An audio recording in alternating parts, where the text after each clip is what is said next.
Welcome to Raising the Curve, a podcast designed to teach you everything you need to know to be better with your money. In the wise words of Amy Schumer, we're slipping carrots into the brownie recipe. I don't really get the saying. It's kind of like eating vegetables that actually taste good. You know, like putting still carrot not in the with you. brownie. Are you on the script? It's basically like saying investing in finance can be boring but it totally doesn't need to be. Okay. So we're making it fun by putting the carrot, aka the vegetables, which are good for you, into the brownie recipe. Okay, we got there. Okay. Okay. Well, you've really got a finance brain. Yeah, one of us has to. This is true. Okay, come and learn alongside me from Vic Harris, ex-fund manager, where I'm going to ask all the questions that you wish you could. And I'm going to be eating all the brownie you wish you could. No, that's so not the joke, Vic. Oh. Okay, just come and talk and learn and laugh with us because together we really can raise the curve. Firstly, I want to say it's so nice to have a fellow Victoria on the podcast. There aren't many of us in the podcasting space, I are there? know. And to think that we're talking to an amazing Victoria, I'm just like, yeah. Right back at you. I'm so excited about this. Soph, do you feel left out? I feel actually quite honoured to be in the presence of two very intelligent, beautiful brunettes in the finance space, to be honest. Oh, you've got to be a brunette and work in finance and be called Victoria. Like, it's actually the only way. Oh, that makes sense. Okay, yeah. It's actually the key to success. I would love to. I mean, a lot of our audience, no doubt, will have heard about She's on the Money. People would have probably read some of your books. I believe you've now released 3, like quite amazing. But for anyone who doesn't know who you are, could you give a bit of an overview as to how you landed up in the finance and money space? Because I know you used to have a bit of debt. Is that how you fell into being passionate about changing that narrative? What's the story of Victoria Devine? Yes and no. I hate this question because I feel like I just go, oh my gosh, look how amazing I am. And it's like not the case at all, which is why I'm always like, by the way, like I was in significant personal debt. Like I know you because I am you. Like this is not me going, look at me. I'm a shiny finance human, which I think a lot of the time we assume, like if you work in corporate finance, like, oh my gosh, like they must be geniuses and also be so good at money. I guess to cut a really long story short, I actually started my career in psychology and I was working in organizational psychology in the space of culture and engagement, which was really fun. And I adored it, but I also just felt like it was not very measurable. Like, how do you go into a business every year and talk about how I have increased the engagement levels because they're all just very self-reported numbers. Anyway, I had a client who owned an accounting practice and a financial services kind of like practice, had accounting, mortgage broking, and financial advice. I was seconded to their offices for a few months and this person kept just saying, when are you going to become a financial advisor? And I was like, I'm not because that sounds terrible. Boring. Anyway, one thing led to another. Turns out that person was right. And the more I was, interacting with the financial advisors and the power planning team and just seeing what they were doing for their clients, I was like, hey, this is pretty cool. And it kind of sparked my interest in finance because up until that point, I'd had my head in the sand. I was in debt. And the more I learned, I guess, just by exposure, the more I realized how much of an impact this could have. And so I just became that preachy girl at brunch. So I'd sit you guys down and be like, all right, Steph and Victoria, have you heard of saving for your retirement? Have you heard of KiwiSaver? I just wanted to tell all my friends this information that I thought I had discovered. Mm-hmm. So anyway, one thing led to another. I decided that was a pretty cool space. An opportunity came up inside that business to run their HR department. And I said, I'll only do it if you let me play in the finance stuff and, be a bit of a baby paraplanner. Absolutely loved it. Decided, I guess, after a few months of that I really wanted to be a financial advisor. At the time, I was studying my MBA full-time and decided to go and do my financial advice diploma as well because I was like, I don't really have a life. It's all good. So I went and did all of that and then wanted to go into financial advice but didn't want to work for someone else. So I thought, let's start a business. Let's do something. At that time, I was not a fully qualified financial advisor, but with the help of this person that I was talking about, he used to be my business partner. We've now gone our separate ways. We started a completely separate company. Mm-hmm. So I guess that's where Zella was born. I now 100% own Zella, and that runs as a mortgage broking company, which is really exciting. and the practice that I was working alongside were ultra high net wealth. So when I say that, we're talking a minimum of $10 million investable. Wow. And I didn't like it. I hated talking to rich people and making them richer because they are educated. They do understand that they're getting good quality financial advice and they don't question it. They'll just go, we'll do it. Whereas these younger clients who are trying to get ahead, they're grateful, but ask a million questions. And it's just so much more empowering to have these conversations and feel like you're helping propel someone forward. Did you notice that the wealthy people, the high net worth individuals you're dealing with, had a lot of financial literacy or a lot of financial knowledge to get to where they were? Or was there still quite a level of or lack of understanding?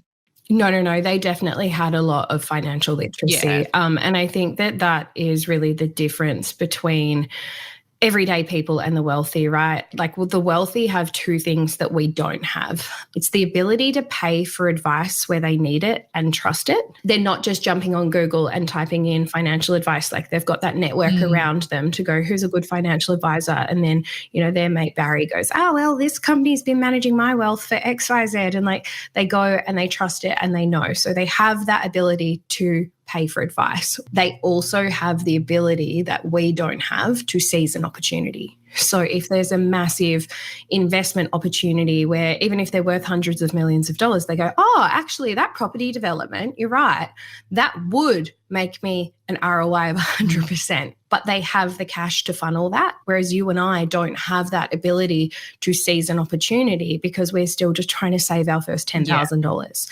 And even if the opportunity is presented to us, we can't do it. Like, we've heard of it, right? Like, we know that these things exist. They're just not available to us. But I also think if I think back to my own personal situation, the only time that I realized that investing or took interest in the idea of investing or learning was when I had a small lump sum, like $10,000. At that point, I was like, I could enter the conversation about investing. Oh, I should look for opportunities. But before that, it kind of was just like, so not a conversation or even in my realm of thinking because I didn't have anything to work with. So I think what you're saying is so true. If you come from a family or a situation where there is a lot of money, automatically you have options and you think about what to do with that. And it's that whole money makes money and the rich get richer. Yeah, exactly. And it's like so much more than just the rich get richer because they've got their money invested and it compounds. It's like these networks and these opportunities that are afforded to people in those circumstances that if you're in a situation where, as you were saying, you have $10,000 and you're really excited to invest for the first time, but you want to go get professional advice, here in Australia, that professional advice, if you did an end-to-end, statement of advice with a financial advisor, is a minimum of $5,000. Yeah. Are you happy to lose half of your savings just to get into the market? And I just think that's insane. No, I don't want that. And my community don't want that. And I'm sure yours don't either.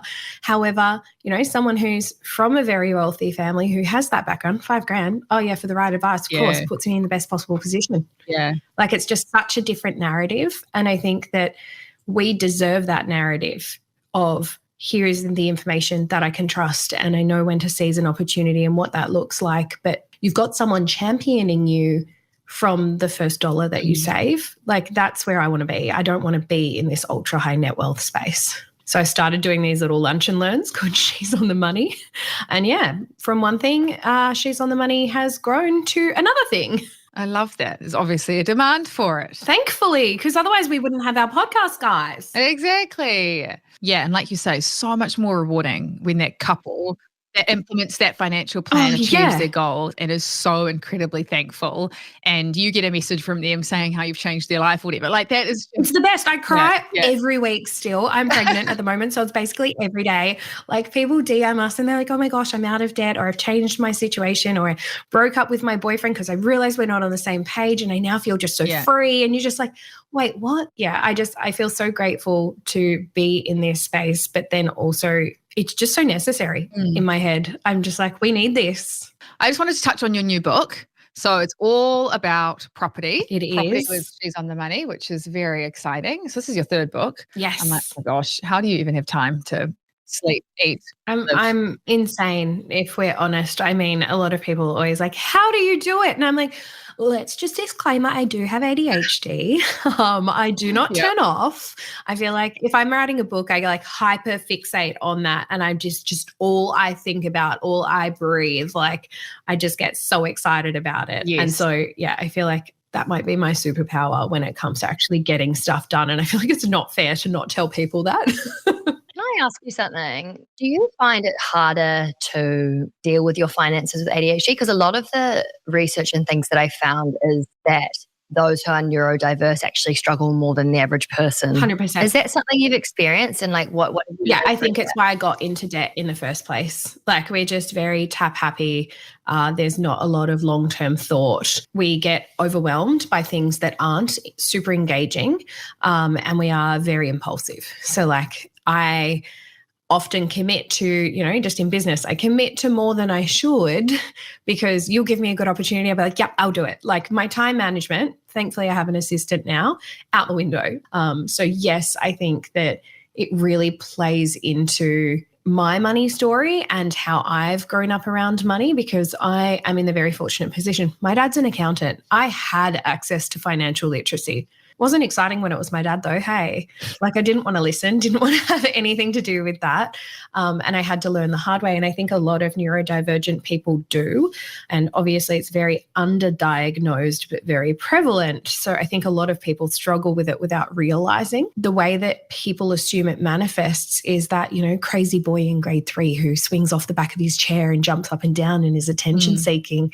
Whereas for a lot of women, it's actually just avoidance and it's, procrastination and zoning out in meetings and not being able to, comprehend things. So you just completely glaze over and it manifests in very different ways. So I think that, we as women haven't had the opportunity that we deserve to thrive around money when we are neurodivergent. Yeah, it kind of gives me hope, like seeing someone like you who is neurodivergent and so obviously good with their money now.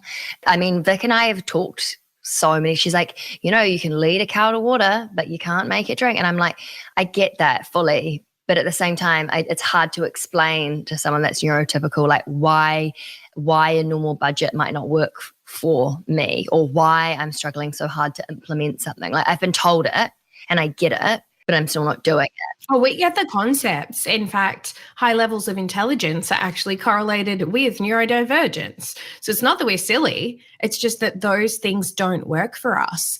And if you even look at the way that I manage money personally, I still struggle with it, you would say. I have to make sure that all of my stuff is automated. Like I have a cash flow system where I know everything is automated. I check it every 3 months or so to make sure it's still on point.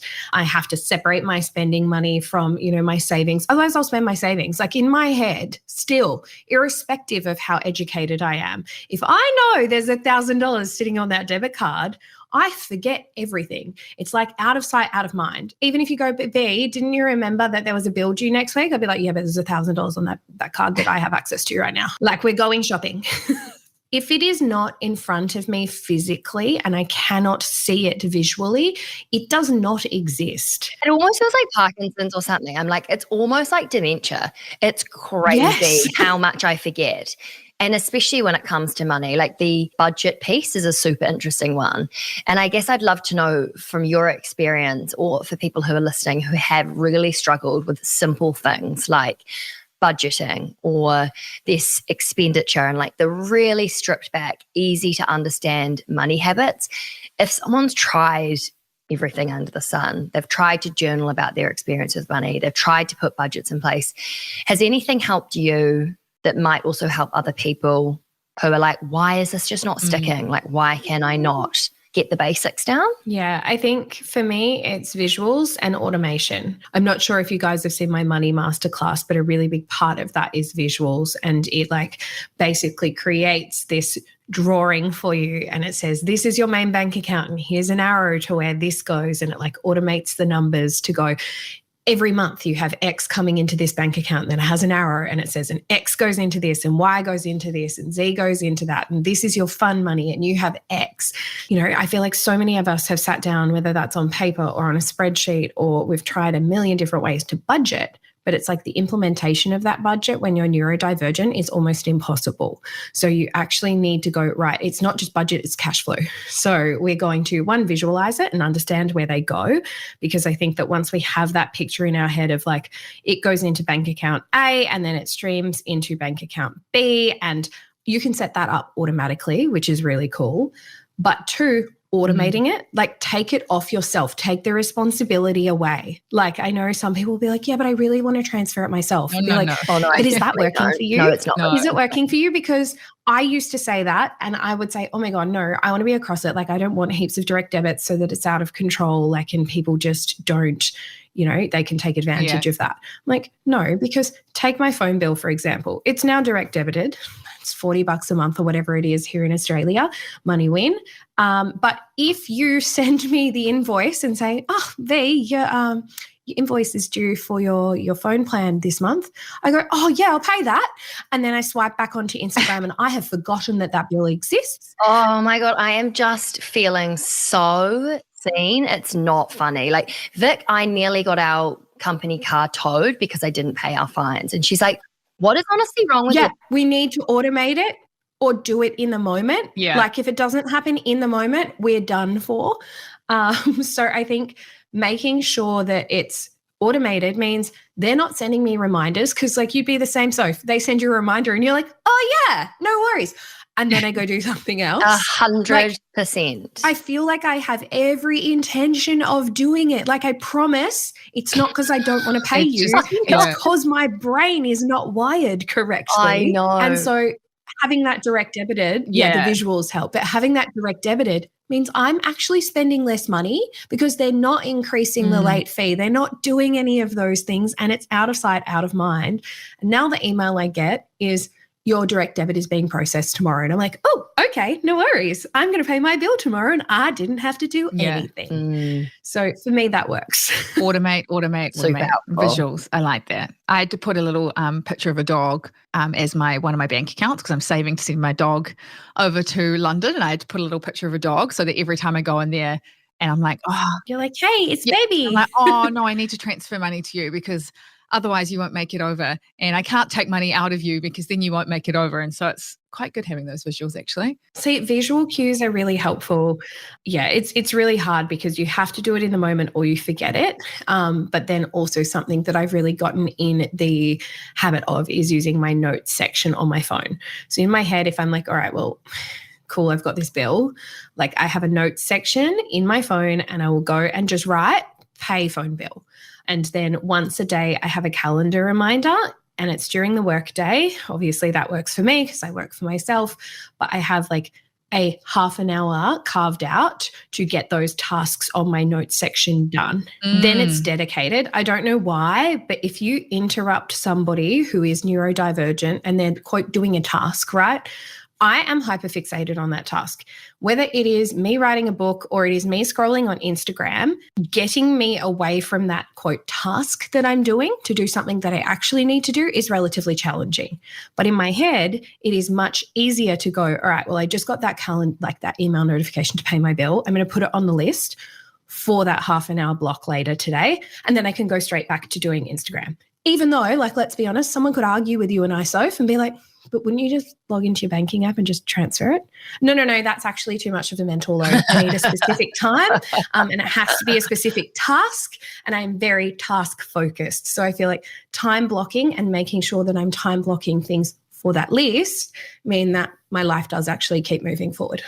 Do you think you're about to enter motherhood, and the way in which you were brought up in your own money story What was that, and how do you plan on maybe doing that differently for your child? I feel like I have a really nice money story. Like growing up with an accountant dad, like there were times where we were sitting at the dinner table and he's like trying to get me to do my like times tables or my maths homework, and I'm screaming and crying and not wanting to do it. But then I feel like my parents were always really open and honest about their financial circumstances. But I also had, you know, a mum who was basically the best saver ever. She was like a little squirrel. She'd turn around and be like, yeah, I've saved for that already. And I'd be like, wait, what? Like, how? How did you do that? So I grew up with, two parents who were really open and honest about money. But that doesn't mean that I didn't struggle with it.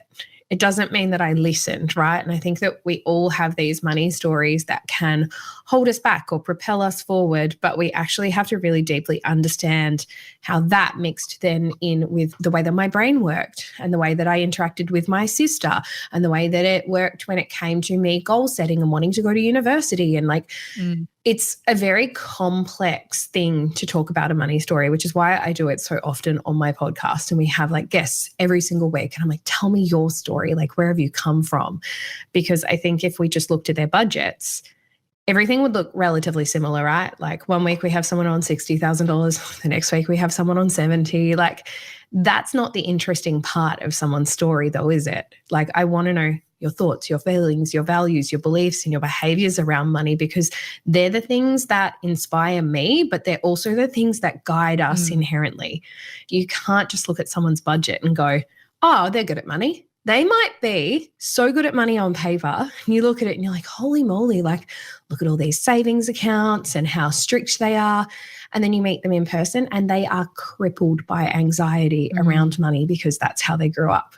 So I think it's so important to talk about money stories, but also go, well, do you understand your own? Gosh, it also makes me think when I have children, how much influence I will have on them in terms of talking about money, you know, discussing money, being around, like just, I'm like, oh gosh, I won't even want to talk around them because I'll be so scared of what they'll absorb or, yeah. I think having open, honest conversations about money is always positive. I've been looking and doing heaps of research how to teach children about money. And we know that a money story starts to be ingrained at the age of 7. But you do see kids picking up these behaviors earlier, right? Like you see 3 and 4-year-olds at the supermarket being like, I want that. And the mum being like, well, that costs X, Y, Z. So there's a few things that I really want to do. I guess number one is have them help manage a budget. But I think it's also too much of a heavy weight to tell your child about the entire household budget. So it might be like, hey, all right, our dinner budget this week is X. Help me put together all of the meals that fit into this budget, so they can help you conceptualize, research some recipes, go to the supermarket, make sure things are fitting into that budget. And that's a non-confrontational way of introducing them to this idea that, money, you can exchange it for goods and services. And it's limited, and this is what we've got to work with this week. What other stuff do you think you'll try? Like if you've done a lot of research on it, I'd be curious to know like what are kind of the key things. This is going to be really funny articulating this. I am going to be charging family tax. So what do you mean? So once my kids are at an age where they are able to earn pocket money, they can earn pocket money, but say they get $10 a week, we will be contributing 25% to family tax, which means they'll be given their $10 and they need to break it up and pay their $2.50 in family tax. Genius. And they will put that in a jar. At the end of quote tax time, that might be, every 3 months because they're little and that's actually a long period of time for them. We as a family are going to sit down and talk about what that money is going to buy for the family. Oh, so clever. Yeah. We might put a bit of family tax money in. So it's like, maybe like $100 or like a little bit more so that like it's a substantial amount of money for a young child to make decisions about. And then we're going to say, does our house need anything? Like, do we need to upgrade anything? The kids might be like, oh, we really need a new TV or we really want this. Has to benefit everyone though. Or are we going to, spend our family tax on the family? Are we going to go to the zoo? Are we going to do something with that? So I think that getting kids to understand the concept of tax early is really important because we live in countries where we pay tax. And when I was 14 years and 9 months and got my first job legally here in Australia, I didn't understand that. I was so confused. Why do I pay tax? What does that go towards? How does that work? So for me, I will do that because it's not just tax. It's like that group decision making. It's thinking about others. It's being able to make a decision around money that doesn't just impact you. I think that's really important about the tax as well, because tax is such a negative connotation to it. And when you pay income tax in particular, like, oh gosh, where am I seeing this benefit? And it's like, well, when you go outside and you use the park or you use the public transport or you drive on the road, like that is all paid for by taxpayers' money. And so I think that's a really cool idea of doing it in the family home. Hey, if we contribute to an item that the entire family can use, we're all benefiting. Yeah. And it's about, I guess, group decision making, because like one kid's not going to want that thing, right? So we can go, well, okay, is that actually the best use of money if it's meant to benefit everybody? And I can just see it coming, right? Like the kids are going to want to buy games and I'm going to go, does that benefit mum and dad? And them trying to swindle me into being like, you love Pluto. You can play with us. We'll share it with you.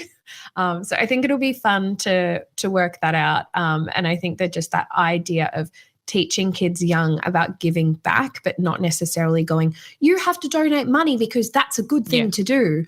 I actually want them to hopefully take that upon themselves through this concept of like, actually, we make group decisions. Who does this benefit? Do you want to benefit anybody else with the income that you've got coming in? Like, what are you planning on buying? It'll be a bit more structured, but hopefully there won't be crying around the dinner table. Hopefully it will be more of a fun concept, but we'll see how that plays out. Please report back on that one. Yeah. I was wanting to know about your relationship status when it comes to your finances, because you're about to have a baby. Amazing. You're also married. Congratulations. At what point in your relationship did you decide, I mean, I'm sure, no doubt you would have talked about money really early on. Did you decide to combine your finances? Was that a decision that you spoke about when it came to marriage? Was it babies? Like the reason I ask is we've had a few DMs lately from people being like, I've just gotten pregnant. Yay.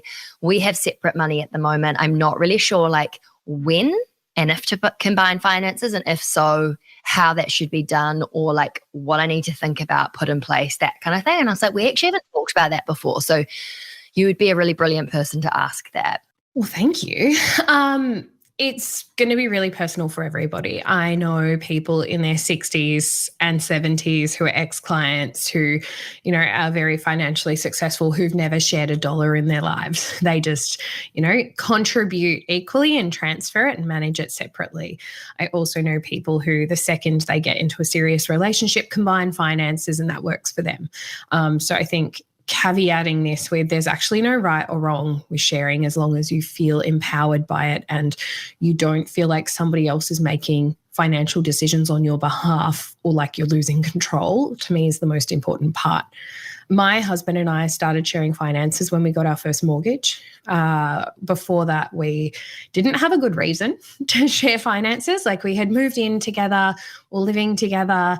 But, you know, in Australia, I don't know how it works in New Zealand, you can actually just nominate 2 bank accounts when you sign the lease agreement and it just gets split equally out of those 2 bank accounts. So we were paying our rent. The way we used to split finances was I was doing a lot more of the domestic stuff. So I was going to the supermarket and ordering food and doing all of that. And my husband would just, you know, we never kept track of going, it has to be 50-50. He would get a bill come in and he would just pay it. And it kind of all came out in the wash for us. You know, if there were bigger expenses, like we wanted to go on a holiday, like I would definitely transfer him if he was the one that booked it, vice versa. So it was all very like separate, but there was just not a need to combine finances at that point. So it wasn't until we got our first mortgage and financially we wanted every single dollar that we had to be in these offset accounts that we'd just established. And, you know, as a part of that process, we got the mortgage and we're like, actually, one of the best ways to make our money work hard for us is to have our incomes come into an offset account so that the second it comes in, it's offsetting our mortgage so that we, you know, are making every dollar work as hard as we did for it. What is an offset account? Sorry, I'm not... Yeah, so an offset, it's almost like an overdraft. So you've borrowed, say, $100,000 for a mortgage. Your salary might go in there 1 month, and that's $10,000 you've effectively paid off. So for a period of time, you've paid off $10,000 of your mortgage, and so you're not paying interest on that amount. So it's almost like a floating amount of mortgage, maybe. Yeah, it offsets the interest on a loan balance. So like say you've got 250 grand as a home loan, and then you've saved up $30,000 and you pop that in what's called an offset account. In that situation, instead of being charged interest on $250,000 because you've got that 30 grand sitting there, you actually only get charged interest on a balance of $220,000. Yeah. Okay, got it. And so you are being charged less because you've kind of got money offsetting the debt that you have. Oh, I get it. And so in this economy, it's very sexy. We really like hoarding money where possible in our offset account. So that just made the most sense for us. So I guess that's when we started to combine it. About the same time that we got our mortgage, my husband got a new job. So he was giving them new banking details anyway. So he just gave them the mortgage offset account details for his pay to come in and out of. I own my own business, so I just started transferring my income that I quote pay myself every month to that account, and it kind of just flowed naturally. Are you okay? Sorry. Are you going to labour? Yeah, I'm just pregnant. Okay. That would be fucking full on. That would be hilarious. I'm actually just trying to wait until the Taylor Swift concert. I can go into labour the day after. If I go into the day before, all hell is going to break. If you do and you can't, I mean, you'll find someone to sell your ticket, but I will pay good money to do a last minute flight over to. You could even do the first half, Soph, and I'll do the second half, True. We could just tag team. That. So you didn't put a contracting out agreement in place. You didn't have prenup scenarios. It was almost just a totally natural evolution. So that was a totally natural evolution, but my husband and I do have a binding financial agreement, which is basically like an Australian/New Zealand version of a prenup. I established that when we moved in together. And the reason I did that was because I had a business and I needed to make sure that that was protected. And I think another important thing is, yes, our incomes go into that one account together, but we both have complete control of that. We both have separate emergency funds, and I've always got access to cash in case something went south, and so does he. And I think that that's really important to both of us, that we have that separate emergency fund sitting to the side, because I don't think anyone should be in a position where they have to compromise their circumstances because they can't afford to get out of them. It's a very privileged position to be in, and to me, it's one that I think everybody deserves. No. So Soph went on a date last night. Oh, I like this. This is way better than finance. This is date number 2. Oh my God. And okay, so it's going well. He's really How did cool. you meet? No, how'd you meet? Well, she matched on Hinge, and then slay. I love this. I bumped into him at a bar, and I was like, oh my God, I think that's that guy from Hinge. And then I didn't say hi, and I hadn't replied to him on Hinge. He's actually way cuter in real life, so I will message him back. And then and then I was like, oh, sorry, I actually saw you the other night. Sorry, I didn't come say hi. And he was like, all good. I saw you too, and also didn't come and say hi. So I was like, okay. And then we I agreed to go on a date, and I was like, cool, great. And then the next night I bumped into him again, and I was like, and I was so drunk at this point, 2 bottles of Prosecco in, and I was like, oh no. Sorry, what I was getting at is at what point do you have these conversations about money? Is it date 3? Oh, she should have had it on Hinge. Yeah, true. Hey, so if we go on this date, 1, you're going to pay, right? But 2, when do we combine finances?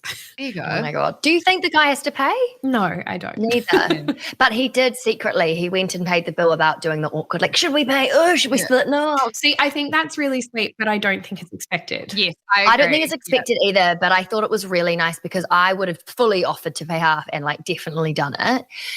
But it just saved the awkward conversation of I hate it. It's actually really nice. Yeah. My husband and I, we split the cost of our first date when we were on it. We didn't go 50-50. In fact, I used to be so non-committal that I would tell people, I'd be like, because my husband and I met on Tinder.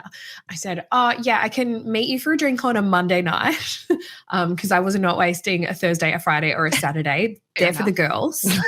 So I was like, we're having a drink on a Monday night, but also I've got work really early, so I can only do a drink, because in my head that meant that if I liked them, I could be like, oh no, it's fine. It's a get out of jail free card for sure. Yeah, right. use it to my advantage. But see, the problem was that I did that last night. We had a speaking arrangement this morning. So I'd said, I need to be home early because I want to be up. Like I've got to be on.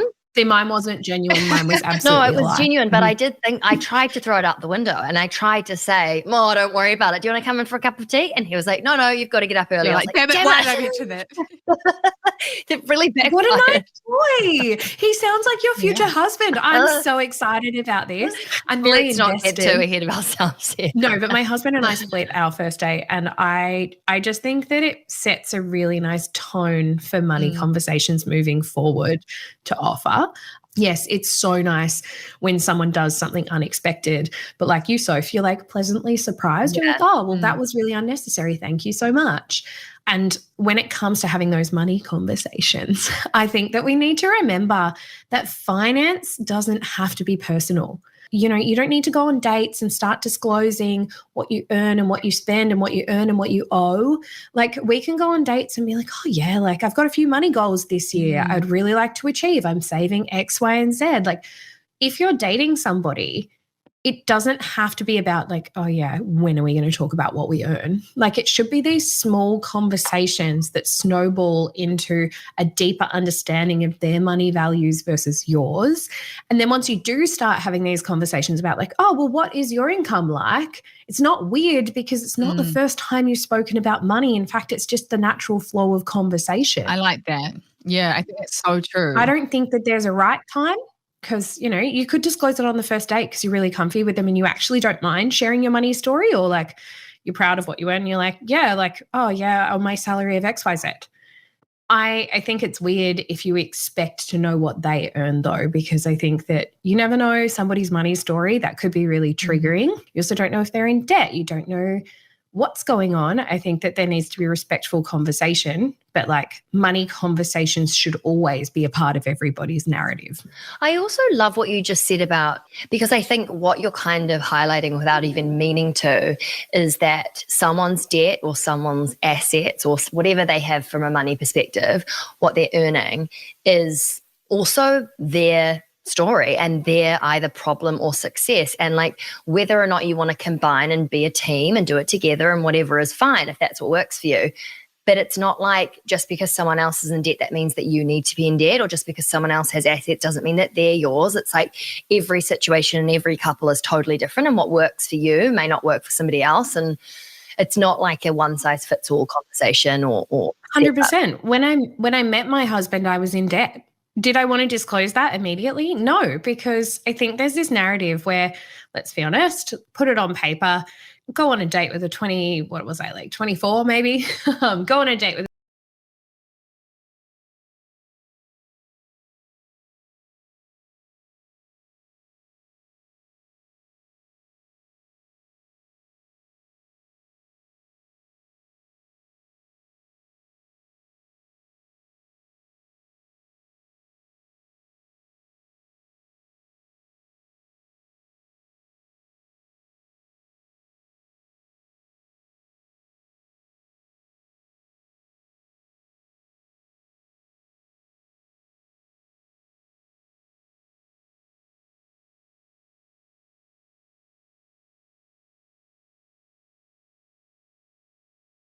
as like oh yeah, I just have like a debt repayment every month. It's not very big. It's all good. To like slowly like opening up about that, the safer I felt.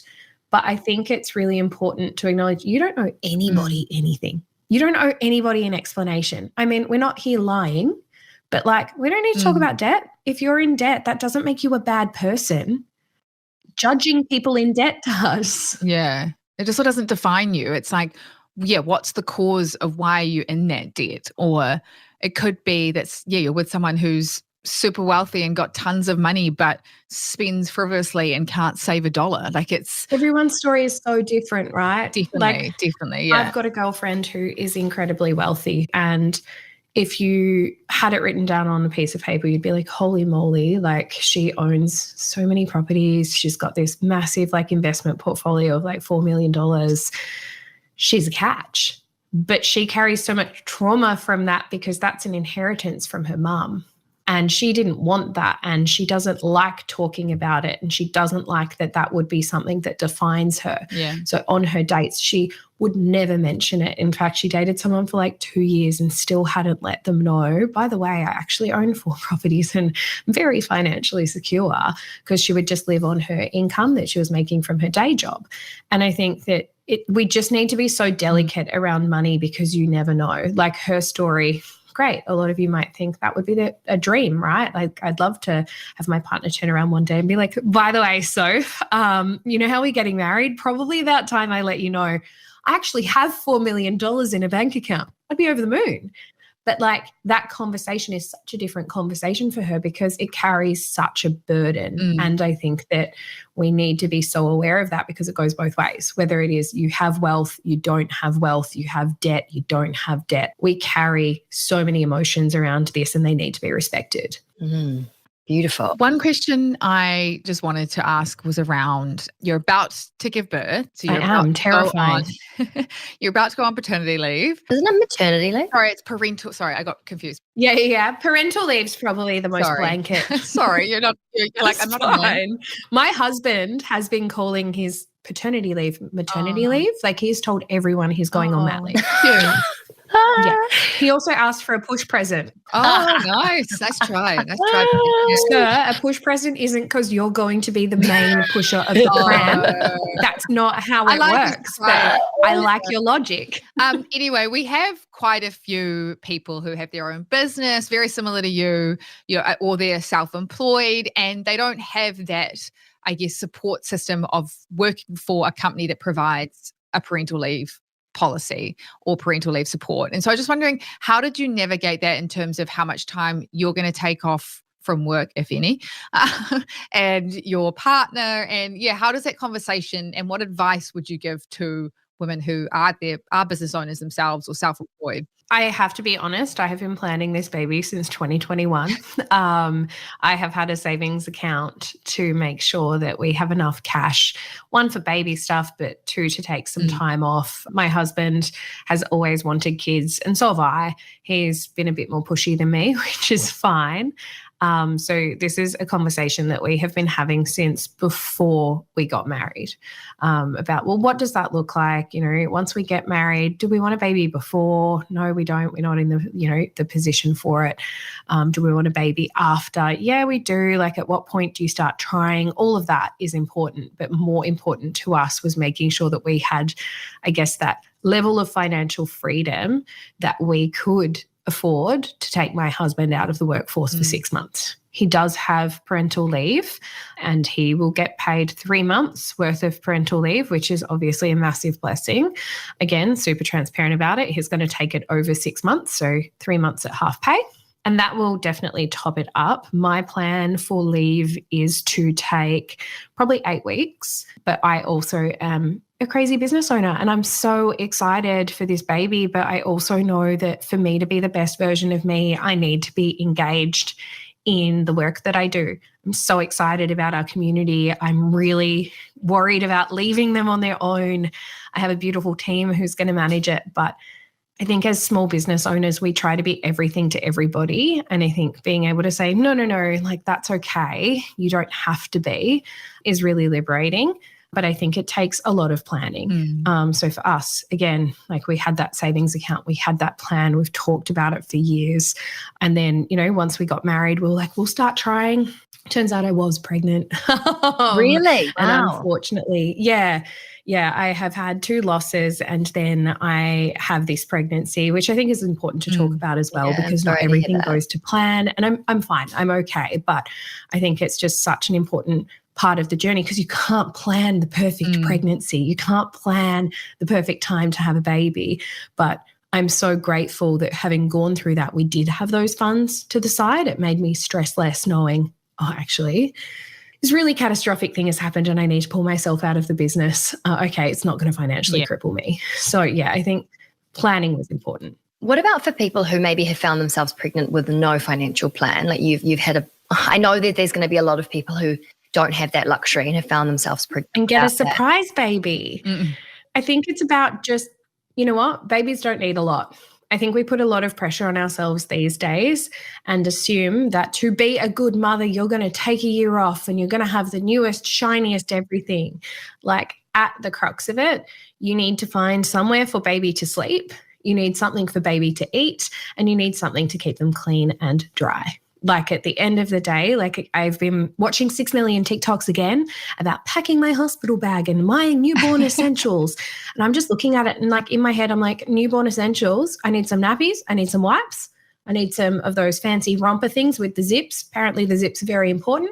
I need somewhere for them to sleep and I need to be able to transport them. So ours has been very, very lean because I just go, babies don't need lots. Yeah. All they need is love. I love that.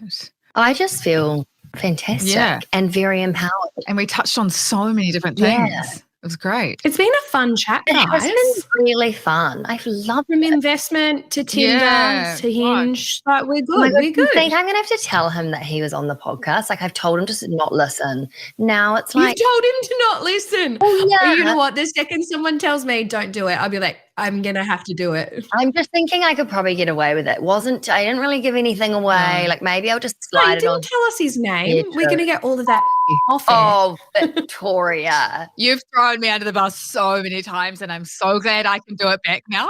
Oh, lol. Thank you so much. It was really cool to properly meet you. I feel like we sort of have known you, but like to actually have you on the podcast, it's been so fun. Same. Right back at you. Yeah, thank you so much. Thank you for having me, guys. Hopefully chat to you soon. And yeah, just sending lots of love over the ditch for hopefully what is a lovely transition into motherhood. Thank you so much, guys. Thank you so much for listening to Raising the Curve. These conversations are designed to teach you everything that you need to know to be better with your money, from saving to investing to talking to your friends about your salaries. And if you liked what you heard, we would love it if you could hit the subscribe button, please. Yes, or please. Better yet, leave a review. It'll only take nice 5 one. seconds and it would really make our week, our year, our month. Okay, lots of love. See you soon. Bye.